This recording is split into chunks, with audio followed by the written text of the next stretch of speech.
Guiones y guionistas, capítulo 100. 100, 100, 100, 100, 100.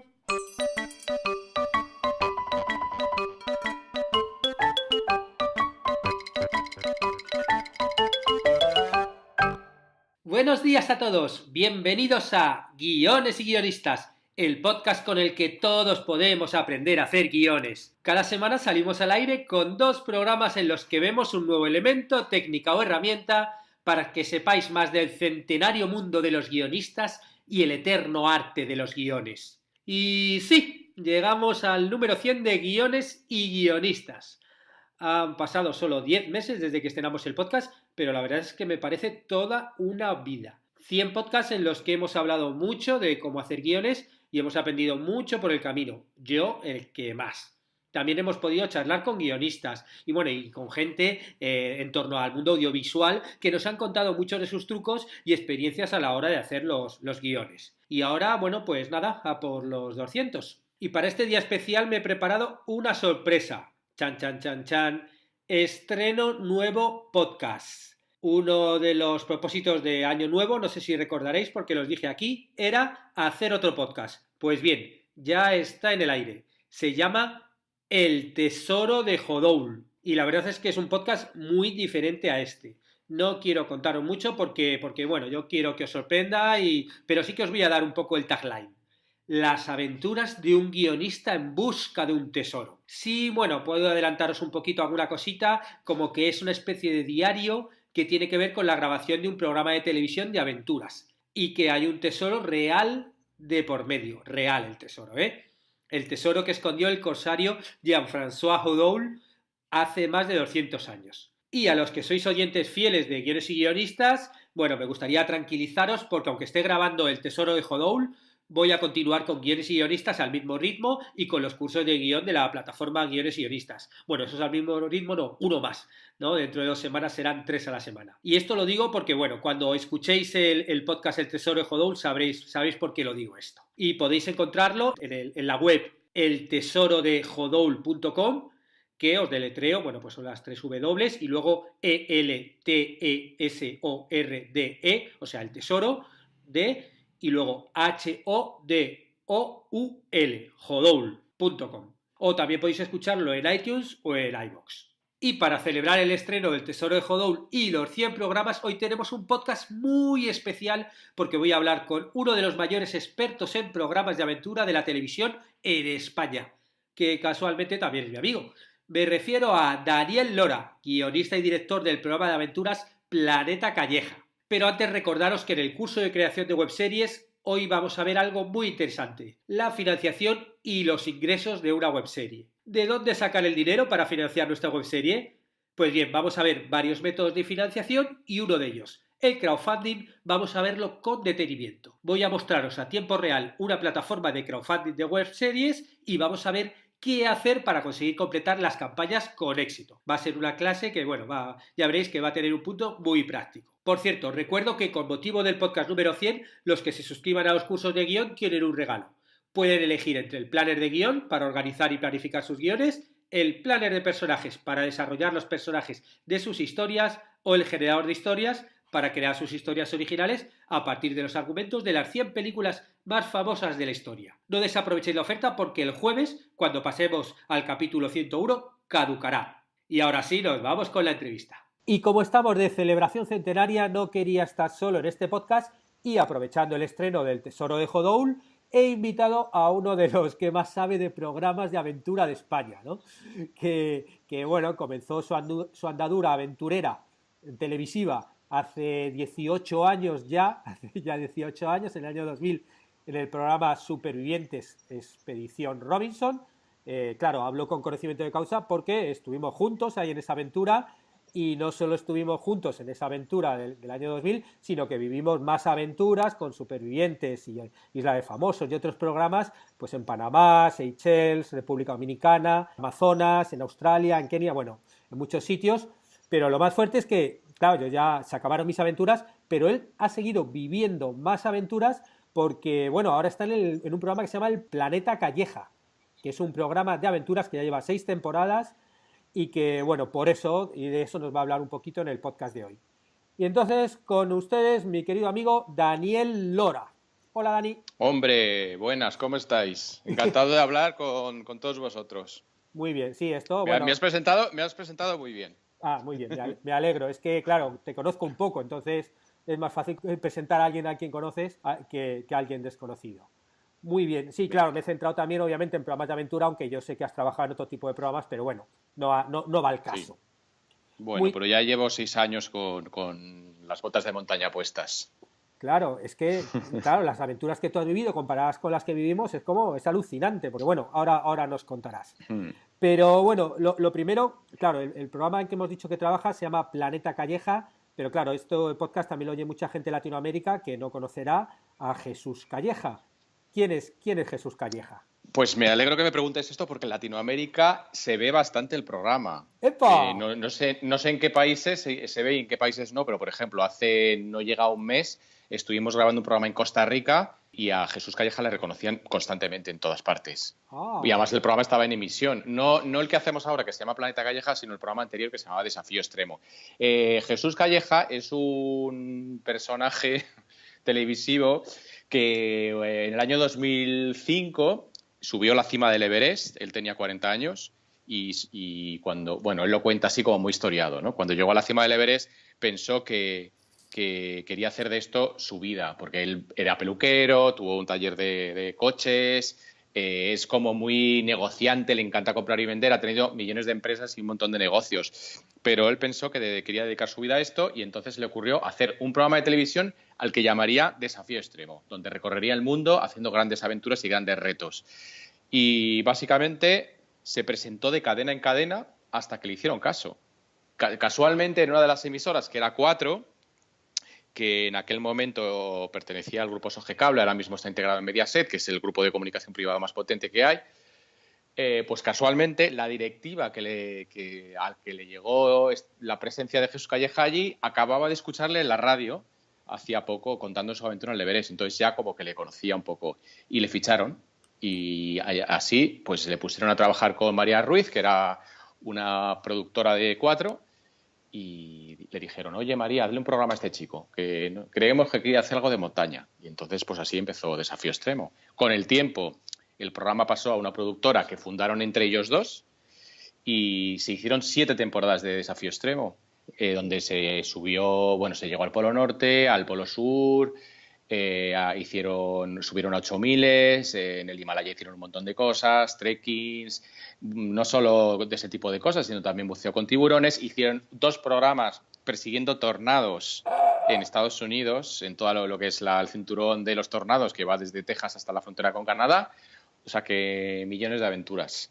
Con el tiempo, después de 7 temporadas, la fórmula se agotó un poco. Hicimos muy buena audiencia durante todos esos años, hicimos programas también con el presidente del gobierno de español de aquel entonces, que era José Luis Rodríguez Zapatero, y bueno, pero poco a poco la audiencia pues se fue resintiendo un poco y al final se cambió la fórmula a viajar con personajes populares, famosos, y el programa pasó a llamarse Desafío Extremo. Rebajamos un poquito el nivel de aventura y de exigencia, porque claro, a un famoso, un actor, un cantante, un político no le puedes llevar al Polo Norte andando durante un mes a 50 bajo cero.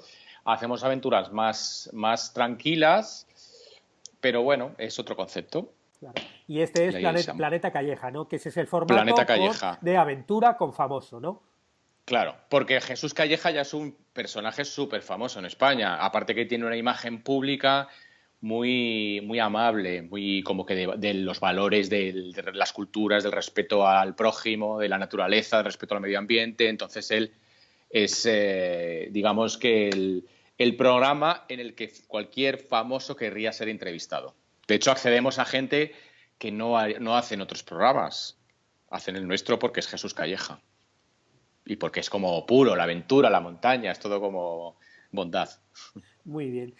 ¿Y cuál es tu labor, Dani, en el programa, en Planeta Calleja? Pues yo ahora mismo soy el director del programa. He sido su director previamente, fui guionista también al principio y ahora estoy dirigiendo desde que existe Planeta Calleja, que lleva ya 6 temporadas, pues lo dirijo yo. Muy bien.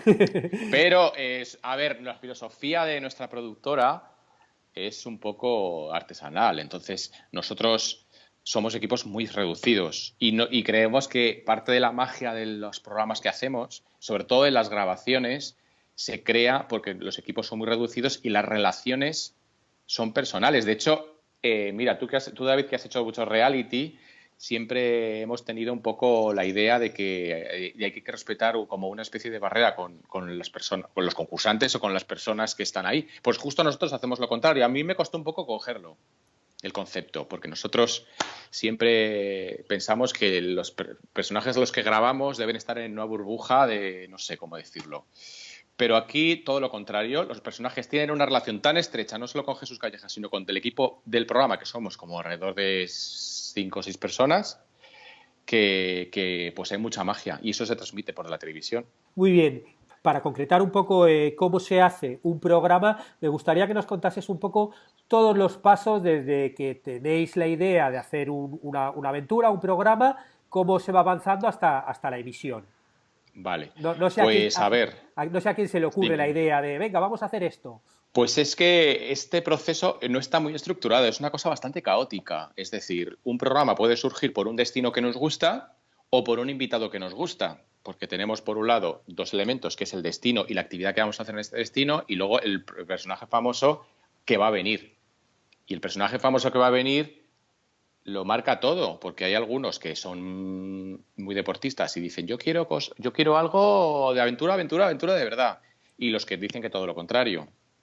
Y luego incluso los que nos dicen que quiero aventura de verdad, nunca te puedes fiar porque nos ha pasado un montón de veces, precisamente con los más jóvenes y los más musculosos y los más aparentemente fuertes, que luego que si tienen asco a los insectos, que si ay me canso, ay me duele la rodilla, entonces al final luego no son tan fuertes. Pero vamos, básicamente vamos a pensar que partimos de un destino. El proceso partiría por nosotros constantemente estamos leyendo revistas de viajes, vemos documentales, vemos artículos que se publican y nos llaman la atención lugares, nos llaman la atención sitios y de ahí nace un poco el primer germen de todo. Una vez que vemos un paisaje que nos fascina, intentamos ver qué actividades podemos hacer allí. Nosotros hemos evolucionado mucho. Al principio del programa, cuando hacíamos las primeras temporadas, siempre nos fijábamos un objetivo final o un reto final para que hiciera el personaje famoso y que todo el viaje previo era una especie de entrenamiento para eso. Pero a veces nos quedaba un poquito artificial.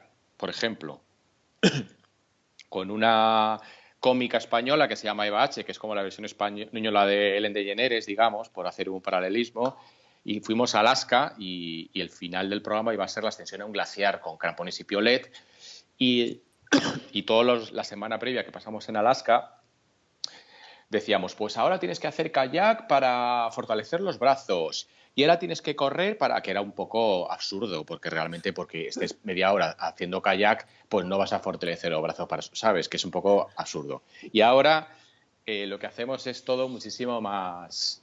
no tiene que estar todo justificado. Al final, ¿qué es lo que importa? Tener un programa ameno, tener un programa divertido, con lo cual viajamos y hacemos cosas que no tienen por qué estar relacionadas unas con otras. ¿Vale? Entonces, bueno, me he ido un poco del tema. Cuando nosotros nos gusta un destino, pensamos en un itinerario de alrededor de 5 o 6 días de grabación netos allí y lo intentamos llenar de contenido relacionado con la aventura, pero no exclusivamente con la aventura, también con la cultura. Intentamos tener siempre contacto con la población local y pues vivir en casa de una tribu o de una gente peculiar y luego pues yo qué sé, pues cualquier cosa, aspecto cultural, de gastronomía también un poquito, o sea, lo que es un travel básico. Y luego siempre con actividades al aire libre, que pueden ser trekking, puede ser hacer una ascensión, puede ser algo de submarinismo, kayak, parapentes, que hemos hecho de todo. Running también, hemos hecho de todo lo que se puede imaginar. Y bueno, así surgen las ideas. Y luego los invitados, pues al final hacemos un poco un emparejamiento en función de lo que nos inspira el personaje. Estamos un destino que nos gusta y pensamos que famoso le podría ir y le llamamos. Y básicamente así vamos enlazando una cosa con la otra. Vale, y cuando ya tenéis el famoso y tenéis el destino y lo habéis organizado todo, ¿haces alguna escaleta, un guión? Sí. Nosotros antes del viaje Primero, nos documentamos muy bien sobre el destino, sobre generalidades del país, porque hay lugares de los que no sabemos nada. Por ejemplo, en la última temporada hemos viajado a un país de África Occidental que se llama Benín, que en España la mayor parte de la gente, por lo decir todo el mundo, nadie sabe ni que es un país, que es un sitio que es además la cuna del vudú, donde salieron los esclavos hacia Brasil, sobre todo. Y pues entonces nos documentamos mucho sobre el país, sobre generalidades del país, qué es Benín, qué hay en Benín, y eso forma parte del guión. Y luego hay una documentación a la vez del personaje que nos acompaña, porque el programa, una gran parte del programa son entrevistas. Es decir, nosotros viajamos a lugares con personajes famosos y aparte de realizar una actividad en común con él, le entrevistamos sobre su vida, sobre su carrera profesional, sobre todo vamos, como cualquier otro programa de entrevistas. ¿Qué pasa? Que al hacerlo en el contexto de un viaje, pues normalmente se abren más y nos es más fácil encontrar emociones, digamos. Todo esto forma parte de la documentación previa. Una vez que ya tenemos toda esta información, yo básicamente no hago guiones. No hago escaletas, hago directamente el guión. Porque todo es, yo, aparte de ser el director del programa, soy el guionista. Es decir, que luego lo hago, toda la parte del contenido me lo guiso y me lo como yo. Hago un guión directamente sin pasar por escaleta. Y en ese guión marco un montón de textos de entradillas para Jesús Calleja relacionados con el país y relacionados con lo que vamos a hacer, y una serie de bloques de entrevistas temáticos. Pues uno hablaremos de su infancia, en otro hablaremos de sus inicios en el cine, si es un actor. O bueno, dependiendo ya de quién sea, pues una cosa u otra. Y eso es el guión que llevamos, que intento que no sea demasiado largo, porque el programa pues tiene mucho también de espontaneidad y de improvisación. Claro, ¿no? Es una base y a partir de ahí un poco lo que vaya surgiendo, ¿no? Sí, también es verdad que yo escribo el guión casi para terceras personas que para lo que es. No tanto. Normalmente el guión es una herramienta que nos sirve a las personas que vamos a grabar. En este caso también, pero realmente yo de escribirlo es que ya me lo sé de memoria cuando voy. Entonces lo escribo casi más para mandárselo a la cadena, que es el cliente que va a emitir el programa, para que ellos se hagan una idea de cómo va a ser la grabación y en qué va a consistir el programa. O sea, que es casi un poquito para ellos más que para mí. Ajá. Y luego para el presentador, para Jesús Calleja un poco también, pero normalmente casi ni se lo lee. Se lo lee cuando tiene que leer un texto, se lo enseño. Mira, Jesús, léete esto. Se lo lee, lo suelta y haga continuar. Claro, es como en las entrevistas, ¿no? Como él está tan extrovertido y tan sociable, como que le dices un poquito de qué y él ya se pone a hablar con la persona y ya le saca lo que quiera, ¿no? Bueno, pero es una persona hiperactiva y tienes que dirigirle muy bien porque él tiene la cabeza a 1000 por hora. Entonces, hay personajes que a él le interesan especialmente y otros que no mucho. Claro. Entonces, cuando no le interesan mucho, hay que insistirle. Yo utilizo una pizarra de estas con un rotulador y le voy poniendo para que él lo vea cuando está haciendo una entrevista, para que haga un poco las preguntas que yo le voy marcando. Cuando Ajá. le veo un poco perdido. Ajá. Otras veces está súper concentrado y súper metido y no hay ningún problema. Muy bien. Y ya con esto vas, grabas el programa, a nivel guión, incorporas cosas allí en el programa que van surgiendo o bueno, te va... Sí, ¿no? Muchísimas cosas, porque es que el programa, lo bueno que tiene este programa, o bueno, sobre todo lo bueno que tiene Jesús Calleja, es que ha llevado la naturalidad al mundo de la aventura, porque la referencia sobre todo el mundo de la montaña, la referencia que había en España en programas de montaña era un programa de televisión española que se llamaba Al filo de lo imposible, que era todo muy épico y había una voz en off y siempre había un sonido de viento que era un sonido de librería y era todo como poesía pura. Pero nosotros somos todo lo contrario, que somos la naturalidad casi hasta lo escatológico. O sea, casi hasta se me cae un moco y lo ponemos en primer plano, ¿sabes? Porque es todo. Entonces, ¿qué tiene esto de bueno? Que todo vale. O sea, cualquier cosa que en otro programa no valdría, a nosotros nos vale. ¿Que un famoso de repente no quiere hacer algo? Pues es que eso es contenido. Que nos ha pasado un montón de veces. Me acuerdo cuando, pues por ejemplo, en Sudáfrica viajamos con un presentador de televisión de España bastante conocido y bastante, digamos, especial en cuanto a que le gusta mucho el lujo, etcétera. Ya lo sabíamos, Y entonces una de las partes del viaje era que íbamos a visitar una reserva de animales y le habíamos montado un campamento de megalujo. O sea, tenía una tienda de campaña para él, una carpa, pero como sabíamos que probablemente no lo iba a querer, habíamos preparado al lado una autocaravana maravillosa con sábanas de lino, con una botella de champán francés, con fresas y todo espectacular, porque además viajaba acompañado de su novia. Y no quiso, ni lo uno ni lo otro. O sea, nosotros montamos lo de la carpa para que dijera que no y eso fuera contenido de programa y que ahí pasara la autocaravana, pero la autocaravana de lujo dijo que tampoco, que vamos, que ahí no iba ni muerto. Y entonces nos quedamos un poco diciendo, ¿y ahora qué hacemos? Entonces al final, esto ya era de noche, estábamos en medio de una reserva, uno de los dueños de la reserva, francés, casado con una española, que era amigo nuestro ya de hace tiempo, porque habíamos hecho con él otras cosas, tenía una casa maravillosa por allí, pero vamos, a 2 horas, y al final pues nos fuimos allí a dormir. Pero ¿qué pasa? Que nosotros todo esto lo contamos en el programa. Y Jesús Calleja, a cámara, él comenta todo lo que le pasa. Hace comentarios reales, que yo le voy marcando. Por eso hay una parte de guión que es que yo, durante la grabación, le voy diciendo, Jesús, ahora comenta esto, haz un comentario sobre esta situación que nos acaba de pasar. Y todo eso forma parte del programa. En esta situación, pues Jesús Calleja, a cámara, contaba, pues mira, no os vais a creer lo que me acaba de pasar. Resulta que se ha negado a dormir aquí, ¿y ahora qué hacemos? Pues la tenemos que volver y vemos a Jesús cómo llama por teléfono a una persona para ver si consigue alojamiento, etcétera. Entonces, esto es lo bueno, que toda la improvisación es parte del programa y lo enriquece muchísimo. Qué bueno, qué bueno. Una vez que habéis hecho la grabación, luego ya tú vuelves allá a Madrid y ¿cómo armas el programa? A ver, no sé cómo trabajáis en Uruguay, pero aquí normalmente las personas de contenido, los guionistas, los redactores, están mano a mano con un montador. En nuestra productora no lo hacemos así, los montadores montan solos. Ellos están en su sala y se ven todo el contenido, todo, y van descartando hasta que se queda como una especie de pegado de 3 horas, que es lo que yo veo. Y cuando ya está eso, pues vamos, entre todos decidimos, pues esto nos gusta, esto no, y se va reduciendo.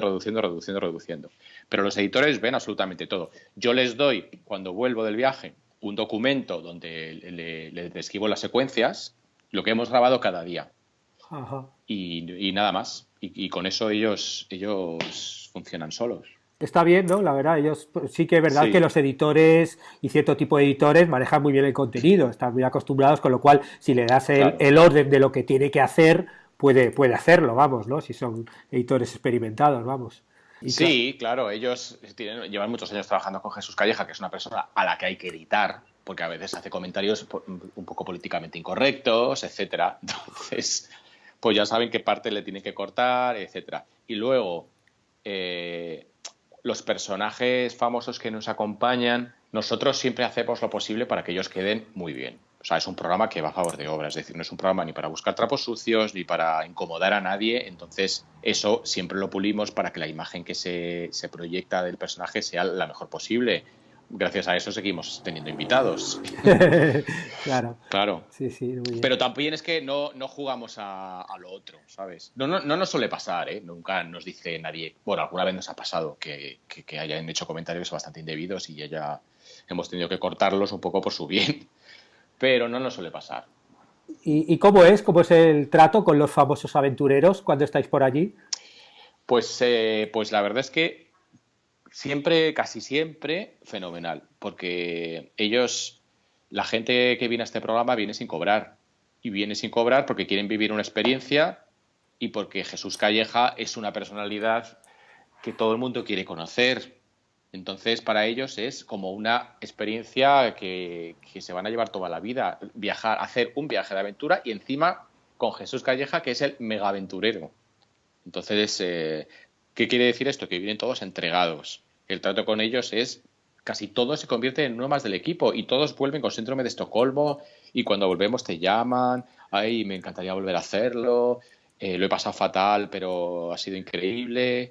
Entonces el trato no puede ser mejor. ¿Pero por qué? Porque nosotros creamos un clima en el rodaje en el que los invitados no son invitados del programa, sino que son uno más del equipo.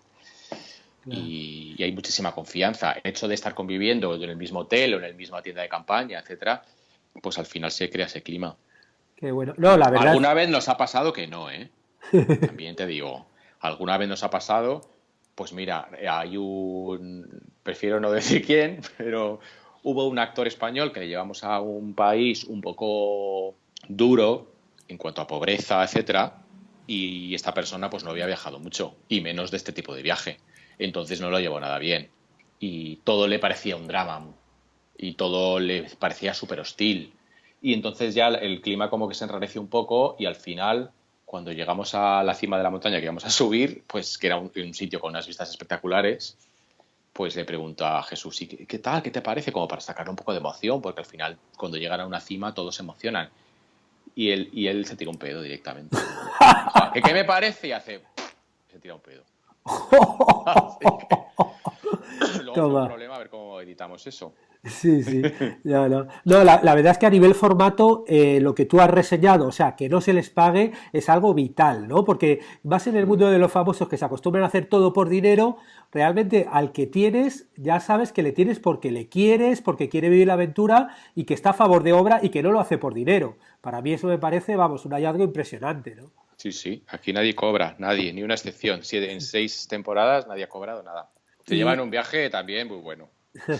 claro, ¿y cuál ha sido el que más te ha sorprendido, ¿no? De decir, ¡buah! Pues este famoso que me imaginaba tal y de repente ha sido ¡wow! ¿No? Como, no sé si hay alguno así que digas, Pues, o más de pues uno. casi todos me ha sorprendido, pues casi todos me sorprenden y casi todos para bien. Pues mira, por ejemplo, el último viaje que hicimos fue el de Costa Rica precisamente con Ágata Ruiz de la Prada, que es una diseñadora española que es de la aristocracia, que es condesa y marquesa. Epa. Y claro, y es una señora ya pues que tiene, no llega a 60, pero vamos, que tiene ya sus años. Imaginábamos que iba a ser no problemática, pero que iba a ser más delicada y todo lo contrario. Yo creo que esta gente, precisamente porque son de la aristocracia, todo les parece bien. Esta gente que es como que parece de clase alta, pero luego no lo es tanto, pues son los que son más problemas. Pues los que han nacido así son los que se amoldan a cualquier tipo de situación. Y ella estaba, todo le parecía bien. Que dormimos en un sitio bueno, pues fenomenal. Que dormimos en uno malo, pues también encantada de la vida. Todo lo que comíamos también todo le parecía bien. Todas las actividades, todo le parecía maravilloso. Entonces, pues ahí sí. Y yo qué sé, es que todos nos han sorprendido, la verdad. Todos nos han sorprendido para bien, casi siempre para bien. Y, O sea, con los políticos también. Hemos hecho un programa con la vicepresidenta del Gobierno de España, con Soraya Sáenz de Santa María, que nos sorprendió muchísimo la naturalidad que tuvo con nosotros. Claro, piensa en un miembro del gobierno que es la segunda persona más poderosa de España en cuanto a política. Y bueno, pues a los 5 minutos estaba contándonos anécdota de su hijo, de su madre, totalmente como si fuera un familiar. qué Entonces bueno. eso nos llamó muchísimo la atención. Ajá. Y luego, por ejemplo, a nivel aventura, ¿cuál es la vez que habéis pasado más miedo o que tú personalmente has pasado más miedo y que, porque claro, hablamos de aventura y pasan imprevistos, ¿no?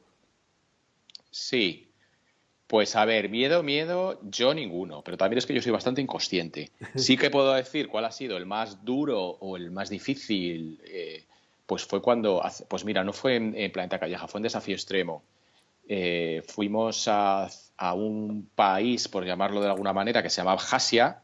Digo por llamarlo de alguna manera porque es un país no reconocido. Es una república separatista de Georgia, en el Cáucaso, que Georgia tiene dos repúblicas separatistas, una es Abjasia y la otra es Osetia del Sur, que no están reconocidos por prácticamente ningún país y son independientes de facto. Entonces, en Abjasia está la cima más profunda del mundo, que mide más de 2.000 metros en vertical hacia abajo.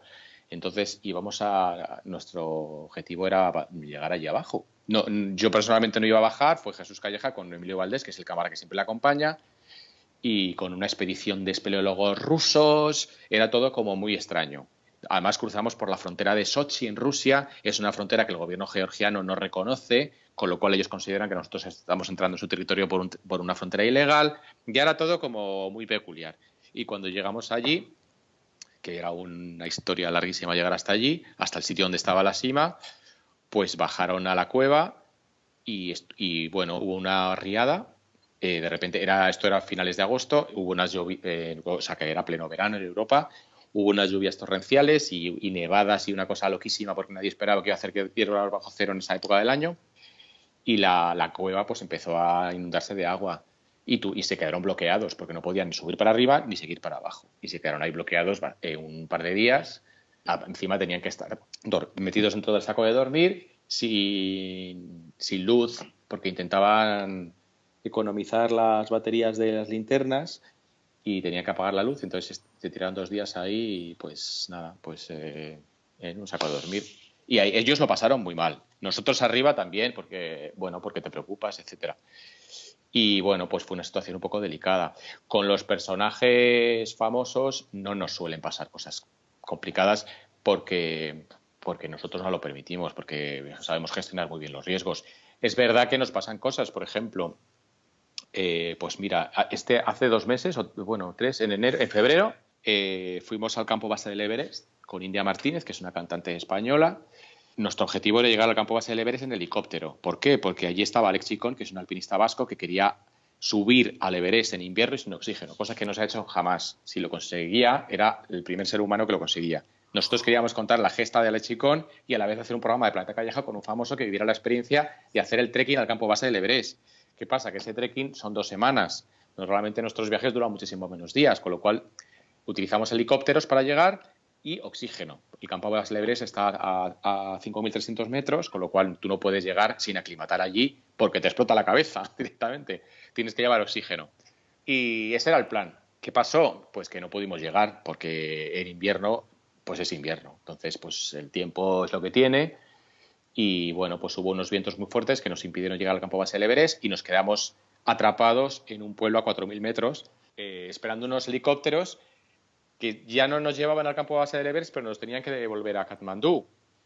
Y bueno, pues estuvimos un tiempo sin saber si íbamos a ser rescatados o no. Finalmente sí fuimos rescatados en 2 helicópteros. En uno íbamos parte del equipo con India Martínez, la invitada, y en otro helicóptero iba el resto del equipo con el novio de India Martínez, que también salía en el programa. ¿Qué pasó? Que el primer helicóptero pudo llegar a un pueblecito que se llama Lukla, que es donde está el aeropuerto, y el otro helicóptero no pudo llegar por unas nieblas brutales que, bueno, fueron unas imágenes muy dramáticas porque, claro, los helicópteros no vuelan con instrumentación como los aviones, sino que vuelan a ojo. Entonces, claro, si hay niebla y no ves, pues es bastante complicado. Entonces, el segundo helicóptero se vio cerradísimo por la niebla, no podían ni subir ni bajar y al final tuvieron que hacer un ETRCG de emergencia en un río, en una aldea de mala muerte y quedarse ahí a dormir en cualquier sitio. Entonces, pues estuvimos el equipo separado, pasando la noche en un sitio súper frío y, bueno, pues son cosas que nos pasan a veces. Cosas que relacionadas con la climatología nos pasan bastante a menudo. Claro, sí, es que es normal, es que no deja de ser un programa de aventura y eso es así. Si no pasasen, es que si estuviera todo controlado no habría aventura. Sí. Eso es así. Muy bien, y ahora ya un poquito como para terminar nuestra charla, me gustaría que me contases cuáles son los sitios más alucinantes que has estado, ¿no? Gracias al programa imagino que habrás visto cosas que claro, poca gente habrá visto. Pues, muchísimos, pero yo siempre me quedo, lo que más me ha sorprendido de todo lo que he visto, pero es un poco gusto personal, es todo lo ártico. Para mí es lo más increíble y lo que más emociones me transmite. Porque el mundo exótico de Asia, el mundo exótico de África está muy bien, me encanta, pero es verdad que después de haber viajado muchas veces, pues no sé, como que ya no te digo que lo haya convertido en rutina, pero bueno, que ya estoy muy acostumbrado. Pero me cuesta acostumbrarme a los paisajes árticos. La primera vez que estuve fue en Siberia, pero la segunda vez que estuve, que fue un mes después, fue lo que más me impactó, que fue las islas de Svalbard, que son un archipiélago que pertenece a Noruega, aunque no es exactamente territorio noruego, es una cosa entre media, es un territorio de ultramar que llaman, que está 1.000 kilómetros más al norte del Cabo Norte noruego. Es decir, está en el paralelo 82, o sea, está ya muy cerca del Polo Norte. Las expediciones que van al Polo Norte parten desde allí. Claro, es una tierra de osos polares y de hielo, con unos paisajes y unos glaciares y una luz, porque claro, allí hay muchos meses de noche y muchos meses de día con el sol que nunca se pone, y luego hay unos meses entre medias, y cómo cambia la luz en las estaciones del año, porque he estado 3 veces, es una cosa absolutamente increíble, que no, por muchas fotos que hayas visto, por muchas imágenes que hayas visto, hasta que no vas allí y lo ves, no te puedes hacer una idea. Aparte que es un sitio que es un terreno desmilitarizado, el Tratado de Svalbard que se firmó en el año 1920, pues establece que cualquier país firmante se puede establecer allí a explotar las minas de carbón en igualdad de condiciones, con lo cual nadie ha ido allí, muy poca gente, pero los soviéticos, la época soviética, montaron una ciudad, pero como este terreno está en Noruega, que era el mundo occidental, ellos querían demostrar al mundo occidental lo maravilloso que era la forma de vida soviética, con lo cual montaron una ciudad en el hielo, con todas las comodidades de lo que era una ciudad soviética en los años 60, 70, 80, con un polideportivo, con un centro cultural, con un teatro maravilloso, con un cine, con un hospital. ¿Qué pasa? Que cuando cayó el régimen soviético, pues Rusia ya no tenía que demostrar nada, porque ya que el tiempo de los soviets había quedado atrás, con lo cual decidieron, y como la mina no daba dinero, o sea, lo mantenían ahí un poco por visibilidad, pues decidieron evacuarla en 24 horas. En 24 horas lo abandonaron y ahora es una ciudad fantasma en el hielo, que tú puedes entrar, puedes ver. Yo estuve, por ejemplo, en un aula de música donde ves las zapatillas de ballet en el suelo, un piano, un hospital con toda la instrumentación, con un paritorio, y todo está allí intacto, con osos polares caminando alrededor por las avenidas con estatuas de Lenin gigantescas, wow, rodeados de renos y osos polares que caminan en la nada. O sea, es una cosa absolutamente increíble. Tipo Chernobyl, sí, ¿no? Como que de repente... Sí, tipo Chernobyl, pero en el hielo y abandonado también. Es verdad que poco a poco se está poniendo un poquito turístico, porque es una cosa tan fascinante que aunque llega muy poquita gente, porque además es muy caro, pero ya se está corriendo la voz y se está empezando a visitar ahora. Y lo ártico es lo que más me ha sobrecogido. Los paisajes del Himalaya también son increíbles y, bueno, muchos otros sitios que hemos visto también. Este año, por cierto, estuvimos en un destino que nos ha gustado mucho, del cual en España, por lo menos, sabemos muy poco y deberíamos saber mucho más, que es Guinea Ecuatorial, el único país africano cuya lengua oficial es el español, y es un sitio increíble, con unos paisajes espectaculares, una selva, animales, una costa y una cultura maravillosa. Bueno, pues ahí queda ese consejo. Si podéis, ahí todos a conocer Guinea Ecuatorial. Bueno, Dani, sí, pues ya con esto acaba nuestra charla. Muchísimas gracias por hablar contigo. La verdad es que ha sido una alegría, porque además, claro, la gente en el podcast no lo ve, pero yo sí te estoy viendo la cara y claro, una alegría vernos. Aunque bueno, ya dentro de no mucho tiempo me voy a hacer una visitita a España y voy a poder darte un abrazo en persona. Y nada, pues lo dicho, muchas gracias por todo. Pues gracias a ti, espero que os haya gustado todo lo que he contado. Pues sí, la verdad es que es interesante, porque claro, es que vives tantas aventuras y tantas cosas tan diferentes a lo que es una vida normal, que claro, que es muy interesante. Además lo has contado todo muy bien, gracias a tu faceta de guionista y director. Bueno, pues con esto nos terminamos el podcast de hoy, en el que hemos hablado con Dani Lora, con don Daniel Lora, sobre cómo hacer un programa televisivo de aventura y no morir en el intento. Y si os ha interesado, bueno, pues agradecería comentarios y valoraciones en iTunes, en iVoox o YouTube. Y recordaros que estaremos juntos los martes y jueves con nuevas técnicas, estrategias y análisis para que aprendamos entre todos a ser mejores guionistas. ¡Hasta pronto!